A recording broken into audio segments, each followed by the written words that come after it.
The good news and the fullness of it is a huge issue. Problem is you've not been taught properly what it is and what your role is in it. You were told you need to go out there and preach this good news. But they didn't tell you what the good news was. They only gave you that little piece and they got it wrong anyway.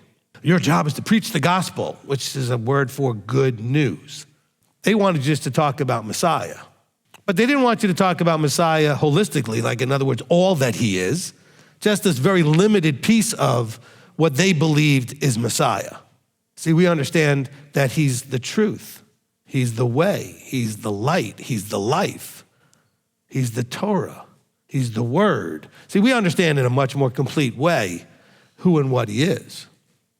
And that would be a part of our good news message, certainly a part of the one I give you. Now, the good news, as we should have learned up to this point, is a lot of it has to do with restoring relationship with the above. And of course, everything Messiah did, that was part of that piece of the good news, was about restoring relationship with the above. So that's really the core of the message, is that restoration is available. Now, for a Gentile, you didn't even know there was a breach. So now you can't come to know that there is a creator and that there's a relationship that needs to be there in a certain way. There's an expectation of what that relationship looks like. And the good news is you can know what that is, so you can have that relationship.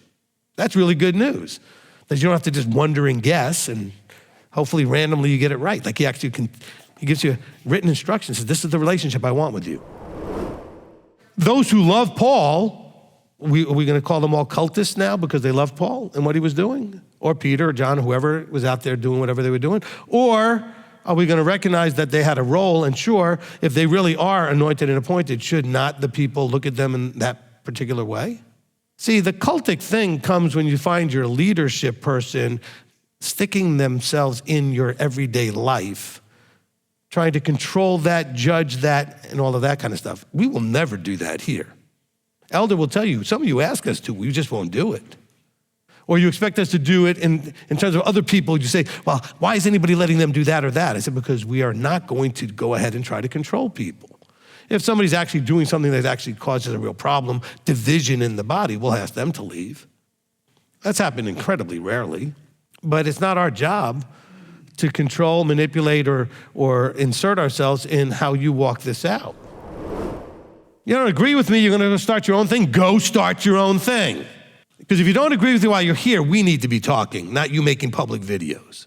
We need to have that discussion together. Is that not correct? Is that not polite? Is that not respectful? You want to make your own videos, go right ahead. Look, he's already having a problem with I'm of Apollos, I'm of this, I'm of that. He doesn't want this division. Too many cooks in the kitchen, you got two chefs, it's no good. Now, if you have one chef that's an executive chef and underneath is a sous chef, whatever, now there's still a vertical. You must still have that vertical. You can't have two ministries in this building or in any building, which is isn't that Paul talking about this quite a bit? He's saying, look, we can't have multiple ministries here. I'm the emissary to you guys. While Paul is speaking, listen to me now, the temple still exists. So where do all the tithes go? To the Levites.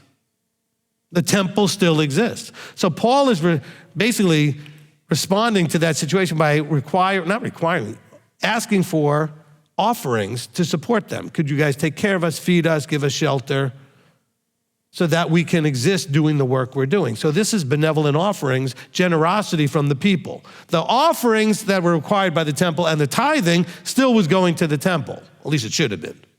Now, Melchizedek received tithes before there was a temple. Once there was a temple, all tithes were given to the Levites. At some point, without a temple, it goes back to Melchizedek. That's my belief. That's my theory that I put out there. Okay, contrary to what else has been put out there, I see two different and separate priesthoods. You will reap because you sow. You're not necessarily going to reap one-to-one.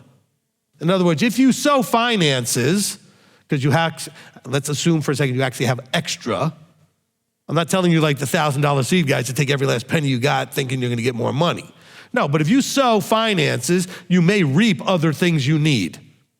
If you sow other things you need, you may reap finances. It's the sowing that brings the reaping. It's not necessarily a direct one-to-one correlation. He's saying if we sowed spiritual things into you, is it not reasonable that we would then reap material things? Why? Because you needed spiritual and we needed material. If you don't need material and you have the funds and you donate that and you pledge that, or you do the extra offerings on top of what you do with your funds, then what you may need spiritually, maybe you'll get more of that. It's a give and receive relationship based on need. What was going on then is still going on now. People are people. It's just the same dumb stuff. And I say that without trying to be insulting. It's just foolishness that we keep doing. They were doing it and we're doing it. Remember, the package of am I an emissary comes from they, the people in Corinth. You, the people here, should be vetting to figure out if that person is really an emissary. Are they anointed, appointed, Ephesians 4:11? Is that a person that fits that description? Not just because they have a microphone and went to some seminary or yeshiva and have a title. Do they actually function in that role? Which is what Paul's making the argument. He's saying, I have functioned, you have seen, you have fed from and been benefited from. You're the work of my hands and my efforts.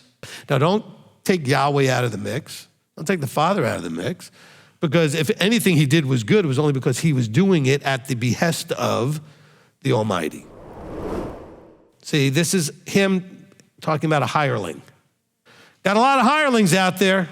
I remember the first time I ever talked to a Baptist pastor in any kind of, to any greater extent, when we were renting a building from the Baptist church over there in Ottawa. Actually, it was in Appleton. And you know what? He was a hireling and he knew it. He hated it. He had no real power, no real authority. All the decisions were made for him because they paid him. And he envied what I had because I told him I don't work for anybody. Nobody can tell me what to do. I get to make all the choices. Because I told him, I said, why don't you just make the decisions? Oh, well, they'll fire me. I said, well, you're in your 60s, you're thinking of retiring anyway, just go out with a bang. So it's not like he actually became, he said, I thought, here, my thought process when I'm talking to a Jew was different than when I was talking to a Gentile.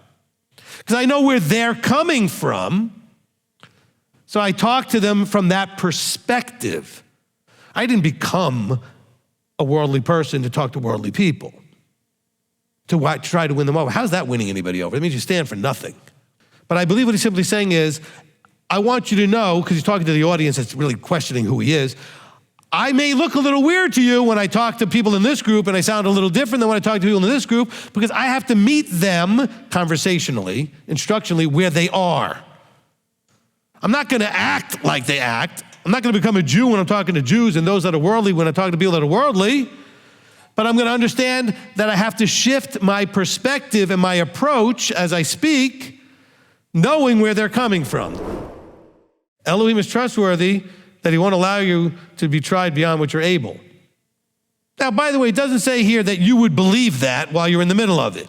It's going to feel like something you're not able sometimes. Sometimes you're in it and you know you can get through it. Sometimes, no, it's a little hit and miss whether or not you're going to feel like you're going to get through this thing. But do you believe that he wouldn't allow you to go through something you're not able? Even if you can't see it. And don't believe it because the evidence isn't there. Remember, what is faith? The evidence of things not seen. You believe something because you know it's true, whether you see it or not. So then he says he's going to make a way of escape. Two things are possible here. One is he doesn't make the way of escape until you get to the point where you believe that you're not being tried beyond your means. The second is he does provide the escape, but you're not going to see the escape or the way out because you're too busy in fear and doubt and all the other issues.